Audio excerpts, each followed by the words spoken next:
اللہ کی یاد اور شیطان کی چال۔ ایک شخص ہر روز رات کی تنہائی میں اللہ تعالیٰ کا ذکر کیا کرتا تھا۔ اس کام میں اس نے کبھی ناغہ نہ کیا تھا۔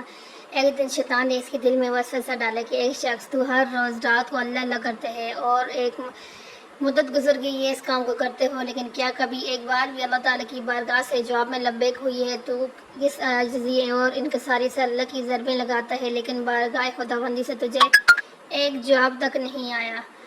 ایک شخص کے دل میں خیال کا آنا تھا کہ وہ پریشان ہو گیا اور شکستہ ہاتھ ہو کر لیٹ گیا۔ خواب میں سے حضرت علیہ السلام کی زیارت ہوئی۔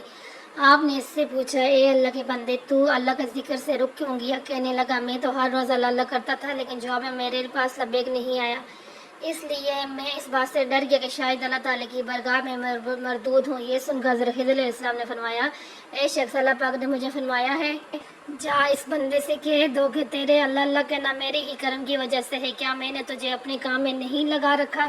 تیری طلب کی مجھے سب پتہ ہے، میں تجھے بھولا نہیں ہوں، نہ ہی میں نے تجھے نظر انداز کیا ہے۔ تیری ہر پکار پر اور ہر بار اللہ کہنے پہ میں تجھے 1000 بار لبیک کہتا ہوں۔ تجھے یہ سوچ، یہ عمل، یہ طلب میں نہیں دی ہے اور میں نے ہی تجھے اس کام پر لگایا ہے۔ دراصل میں تو اس سے زیادہ مجھے اس تیرے اشتیاق و شوق ہے۔ اس شخص نے یہ خواب دیکھا تو گھبرا کر اٹھ بیٹھا، وہ فوراً صدقے دل سے تائب ہوا اور پھر دوبارہ اللہ تعالیٰ کے ذکر میں مشغول ہو گیا۔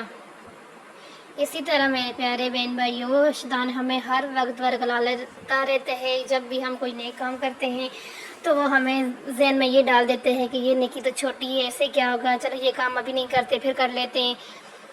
لیکن جو کام نیکی کا جس ٹائم آپ کو اللہ تعالیٰ کی طرف سے توفیق مل جائے فوراً کر لینا چاہیے، اور شیطان کو اس کے منصوبے میں کبھی کامیاب نہیں کرنے دینا چاہیے۔